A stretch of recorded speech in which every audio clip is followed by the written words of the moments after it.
Hello friends, welcome to sky limit institute YouTube channel. વિદ્યાર્થી મિત્રો, આવનારી સરકારી ભરતી જેવી કે બિન સચિવાલય, તલાટી, ક્લાર્ક, કોન્સ્ટેબલ વગેરે સરકારી ભરતીની પરીક્ષામાં ખૂબ જ મહત્ત્વનો વિષય એટલે કે સામાજિક વિજ્ઞાન. તો વિદ્યાર્થી મિત્રો, સામાજિક વિજ્ઞાન આજે આપણે અભ્યાસ કરીશું ધોરણ 5 થી 10નું. તો આના માટે સચોટ અને સંપૂર્ણ માર્ગદર્શન મેળવવા આપનું ફરી એકવાર સ્વાગત છે આપની યુટ્યુબ ચેનલ સ્કાય લિમિટ ઇન્સ્ટિટ્યૂટમાં. તો મિત્રો, આજે આપણે અભ્યાસ કરીશું ધોરણ 5 થી 10ના સામાજિક વિજ્ઞાન વિષય. સૌપ્રથમ પહેલો પ્રશ્ન જોઈએ તો કે કેબિનેટ મિશનની સૂચના મુજબ ભારતના બંધારણના ઘડતર માટે શાની રચના કરવામાં આવી? તો કે બંધારણ સભાની. બંધારણ સભાની કામગીરી ક્યારથી શરૂ થઈ? તો કે બંધારણ સભાની કામગીરી 9 ડિસેમ્બર 1946. 9 ડિસેમ્બર 1946ના રોજ. આગળ જોઈએ, બંધારણ સભાના ચૂંટાયેલા અધ્યક્ષ કોણ હતા? તો કે બંધારણ સભાના ચૂંટાયેલા અધ્યક્ષ રાજેન્દ્ર પ્રસાદ હતા. ખરડા સમિતિની રચના કોના અધ્યક્ષ પદે કરવામાં આવી હતી? તો કે ખરડા સમિતિની રચના ડૉક્ટર ભીમરાવ આંબેડકરના અધ્યક્ષ પદે કરવામાં આવી હતી. બંધારણ સભાની બેઠક કેટલા દિવસ મળી હતી? તો કે બંધારણ સભાની બેઠક 166 દિવસની મળી હતી. કયા દિવસથી બંધારણનો અમલ શરૂ કરવામાં આવ્યો? તો કે 26 જાન્યુઆરી 1950થી બંધારણનો અમલ શરૂ કરવામાં આવ્યો. વિશ્વમાં સૌથી વિસ્તૃત અને વિગતવાર બંધારણ કયા દેશનું છે? તો કે વિશ્વમાં સૌથી વિસ્તૃત અને વિગતવાર બંધારણ ભારત દેશનું છે. ગંગા અને યમુનાનો સંગમ કયા સ્થળ પાસે થાય છે? તો કે ગંગા અને યમુનાનો સંગમ દેવપ્રયાગ અને અલ્હાબાદ સ્થળે થાય છે. ગંગા નદીની લંબાઈ કેટલી છે? તો કે ગંગા નદીની લંબાઈ 2500 કિલોમીટર કરતાં વધારે. બ્રહ્મપુત્ર નદીનું ઉદ્ગમ સ્થાન કયા દેશમાં આવેલું છે? તો કે બ્રહ્મપુત્ર નદીનું ઉદ્ગમ સ્થાન તિબ્બત દેશમાં આવેલું છે. મહાનદી કયા રાજ્યમાંથી નીકળે છે? તો કે મહાનદી છત્તીસગઢ રાજ્યમાંથી નીકળે છે. કયા સરોવરના પાણીનો ઉપયોગ મીઠું પકવવામાં થાય છે? તો કે સાંભર સરોવરના પાણીનો ઉપયોગ મીઠું પકવવામાં થાય છે. વિશ્વમાં સૌથી મોટી નદી બેસિન કઈ નદીનો છે? તો કે વિશ્વમાં સૌથી મોટી નદી બેસિન એમેઝોન નદીનો છે, જે બ્રાઝિલમાં આવેલી છે. ભારતમાં સૌથી મોટી નદી બેસિન કઈ નદીનો છે? તો ભારતમાં સૌથી મોટી નદીનો બેસિન ગંગા નદીનો છે. વિશ્વમાં તો કે એમેઝોન અને ભારતમાં તો કે ગંગા.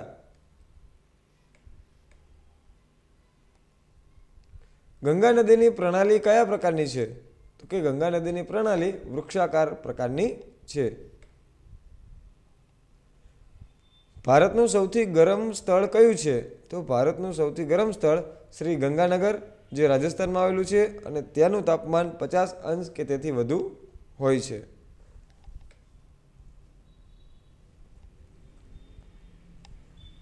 ભારતમાં આમ્રવૃષ્ટિ કયા વિસ્તારમાં થાય છે? તો કે ભારતમાં આમ્રવૃષ્ટિ કેરળ રાજ્યમાં થાય છે. ભારતનો સૌથી મોટો વ્યવસાય કયો છે? તો કે ભારતનો સૌથી મોટો વ્યવસાય ખેતી છે. ભારતે સૌપ્રથમ વસ્તી નીતિ ક્યારે અમલમાં મૂકી? તો કે ભારતે સૌપ્રથમ વસ્તી નીતિ 1952માં મૂકી. રાજસ્થાનના લોકોની મુખ્ય ભાષા કઈ છે? તો કે રાજસ્થાનના લોકોની મુખ્ય ભાષા હિન્દી છે.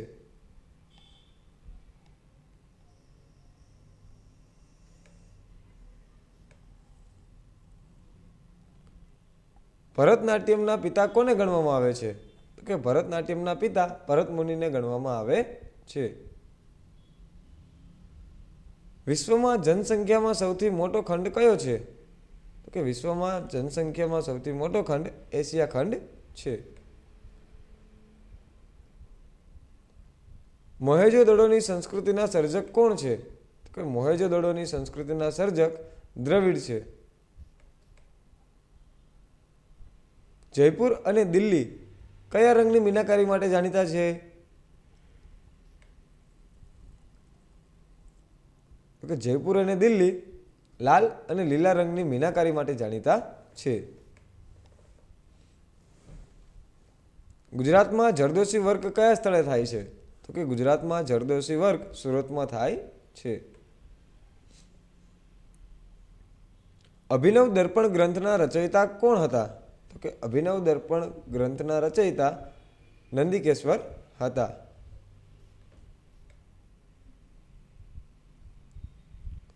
હડપ્પીય સંસ્કૃતિનું ઉત્ખનન સ્થળ કાલીબંગાન કયા રાજ્યમાં આવેલું છે?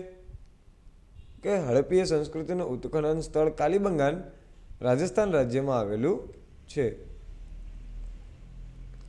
નારદ નામના સંગીત શાસ્ત્રીએ કયો ગ્રંથ લખ્યો છે? તો કે નારદ નામના સંગીત શાસ્ત્રીએ સંગીત મકરંદ નામનો ગ્રંથ લખ્યો છે. સંગીત પારિજાત ગ્રંથના કર્તા કોણ હતા? તો કે સંગીત પારિજાત ગ્રંથના કર્તા પંડિત અહોબલ હતા.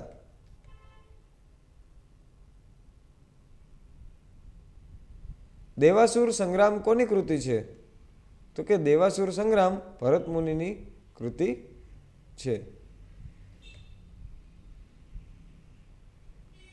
હડપ્પીય સંસ્કૃતિમાં મળી આવેલા નગરો પૈકી કયા નગરનું આયોજન શ્રેષ્ઠ હતું? તો કે હડપ્પીય સંસ્કૃતિમાંથી મળી આવેલા નગરોમાંથી મોહેંજો-દડો નામના નગરનું આયોજન શ્રેષ્ઠ હતું. ગાંધાર શૈલીને કોને ઉત્તેજન આપ્યું? તો કે ગાંધાર શૈલીને બૌદ્ધ ધર્મના મહાયાન પંથે ઉત્તેજન આપ્યું. સારનાથના સ્તંભની ટોચ પર કેટલા સિંહોની કૃતિ છે? તો કે સારનાથના સ્તંભની ટોચ પર 4 સિંહોની કૃતિ છે. મૌર્ય યુગની શિલ્પકલાનો સૌથી શ્રેષ્ઠ નમૂનો કયો છે?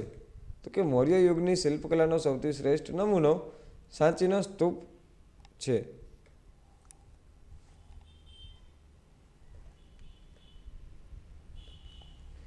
અશોક સમ્રાટના સ્તંભલેખોની લિપિ કઈ છે? તો કે સમ્રાટ અશોકના સ્તંભલેખોની લિપિ બ્રાહ્મી લિપિ છે.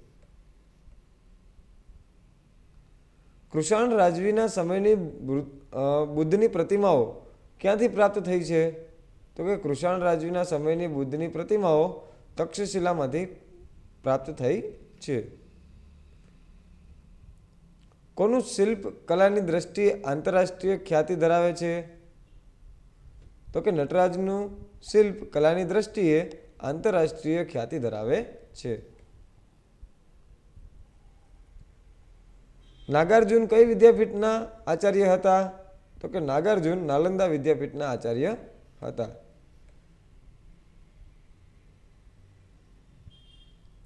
પ્રસિદ્ધ કૈલાસ મંદિર કઈ ગુફાઓમાં આવેલું છે? તો કે પ્રસિદ્ધ કૈલાસ મંદિર ઇલોરાની ગુફામાં આવેલું છે. સ્થાનિક માછીમારો એલિફન્ટાની ગુફાઓને કયા નામે ઓળખે છે? તો કે સ્થાનિક માછીમારો એલિફન્ટાની ગુફાઓને ધારાપુરીના નામે ઓળખે છે. બૃહદેશ્વર મંદિર બીજા કયા નામે ઓળખાય છે? તો કે બૃહદેશ્વર મંદિર બીજા રાજેશ્વરના નામે ઓળખાય છે. હમ્પી કઈ નદીના કિનારે આવેલું છે? તો કે હમ્પી તુંગભદ્રા નદીના કિનારે આવેલું છે. રેગોલિથમાં જૈવિક દ્રવ્યો હવા અને પાણી ભળે છે ત્યારે તેમાંથી શું બને છે? તો રેગોલિથમાં જૈવિક દ્રવ્યો હવા અને પાણી ભળે છે ત્યારે તેમાંથી જમીન બને છે. કાંપની કઈ જમીન રેતાળ હોય છે? તો કે કાંપની ખદર જમીન રેતાળ હોય છે. કાળી જમીન બીજા કયા નામે ઓળખાય છે? તો કે કાળી જમીન બીજા રેગુરના નામે ઓળખાય છે. કાળી જમીનનું લક્ષણ જણાવો. તો કે કાળી જમીનનું લક્ષણ ચીકણી, કસદાર, ભેજગ્રહણ શક્તિ વધુ હોય છે. કયા તત્વોને કારણે રાતી જમીનનો રંગ રાતો હોય છે? તો કે લોહ અને સેન્દ્રિય તત્વોના કારણે રાતી જમીનનો રંગ રાતો હોય છે.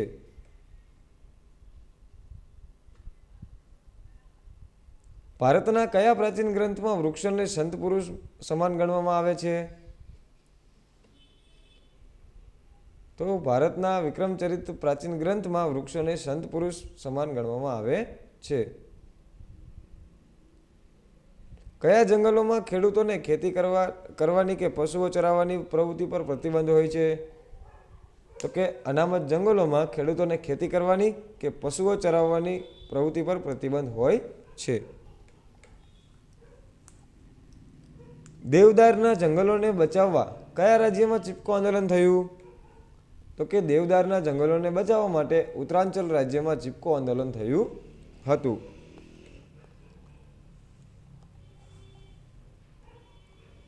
ચીપકો આંદોલનના પ્રણેતા કોણ હતા? તો કે ચીપકો આંદોલનના પ્રણેતા હતા સુંદરલાલ બહુગુણા અને ચંદી પ્રસાદ. ભારતની રાષ્ટ્રીય વન નીતિ ક્યારે અમલમાં આવી હતી? તો કે ભારતની રાષ્ટ્રીય વન નીતિ 1952માં અમલમાં આવી હતી. ભારતની નવી રાષ્ટ્રીય વન નીતિ ક્યારે જાહેર કરવામાં આવી? તો કે ભારતની નવી રાષ્ટ્રીય વન નીતિ ઈસવીસન 1988માં જાહેર કરવામાં આવી. IUCNનું પૂરું નામ આપો. તો કે IUCNનું પૂરું નામ international union for conservation of nature. Project ટાઈગરની શરૂઆત ક્યારે કરવામાં આવી હતી? તો કે પ્રોજેક્ટ ટાઈગરની શરૂઆત એપ્રિલ 1973માં કરવામાં આવી હતી. વન મહોત્સવ કયા મહિનામાં ઉજવાય છે? તો કે વન મહોત્સવ જુલાઈ મહિનામાં ઉજવાય છે. ભારતમાં કેટલા જૈવ આરક્ષિત ક્ષેત્રો આવેલા છે? તો કે ભારતમાં 12 જેવા જૈવ આરક્ષિત ક્ષેત્રો આવેલા છે. પેરિયાર અભયારણ્ય કયા રાજ્યમાં આવેલ છે? તો કે પેરિયાર અભયારણ્ય કેરળ રાજ્યમાં આવેલ છે. પંચમઢી કયા પ્રકારનું ક્ષેત્ર છે અને તે કયા રાજ્યમાં આવેલ છે? તો કે પંચમઢી જૈવ આરક્ષિત ક્ષેત્ર છે અને તે મધ્યપ્રદેશમાં આવેલું છે. ભારતમાં સૌથી ઓછા જંગલ વિસ્તાર કયા રાજ્યમાં અને કેટલા ટકા છે? તો કે ભારતમાં સૌથી ઓછો જંગલ વિસ્તાર હરિયાણામાં અને તેનો વિસ્તાર છે 3.8%. ગુજરાતમાં જંગલનું પ્રમાણ કેટલા ટકા છે? તો ગુજરાતમાં જંગલનું પ્રમાણ 10%થી ઓછું છે. નીલગિરી જૈવ આરક્ષિત ક્ષેત્ર કયા રાજ્યોમાં છે? તો નીલગિરી જૈવ આરક્ષિત ક્ષેત્ર તમિલનાડુ, કેરળ અને કર્ણાટક રાજ્યમાં છે. ભારતની રાષ્ટ્રીય આવકનો કેટલો હિસ્સો કૃષિમાંથી પ્રાપ્ત થાય છે? તો ભારતની રાષ્ટ્રીય આવકનો 26% હિસ્સો કૃષિમાંથી પ્રાપ્ત થાય છે. સરદાર પટેલ કૃષિ યુનિવર્સિટીનું વડું મથક જણાવો. તો કે દાંતીવાડા, બનાસકાંઠામાં. કૃષિ ક્ષેત્રે સંશોધન કરતી સંસ્થા DAREનું પૂર્ણ નામ આપો. તો કે ડિપાર્ટમેન્ટ ઓફ એગ્રીકલ્ચર રિસર્ચ. NDDનું પૂર્ણ નામ આપો. તો કે નેશનલ ડેરી ડેવલપમેન્ટ બોર્ડ એટલે કે રાષ્ટ્રીય ડેરી વિકાસ નિગમ. એક જ જમીન પર વધુ પાક લેવાની નીતિને કઈ કૃષિ કહે છે? તો કે સઘન કૃષિ. દેશની કુલ વસ્તીના કેટલા ટકા લોકોને કૃષિ દ્વારા રોજગારી મળી રહે છે? તો કે દેશની કુલ વસ્તીના 64% લોકોને કૃષિ દ્વારા રોજગારી મળી રહે છે. ગુજરાતમાંથી કયો કૃષિ પાક ચીનના બજારમાં નિકાસ થાય છે? તો કે મરચાં અને તલ.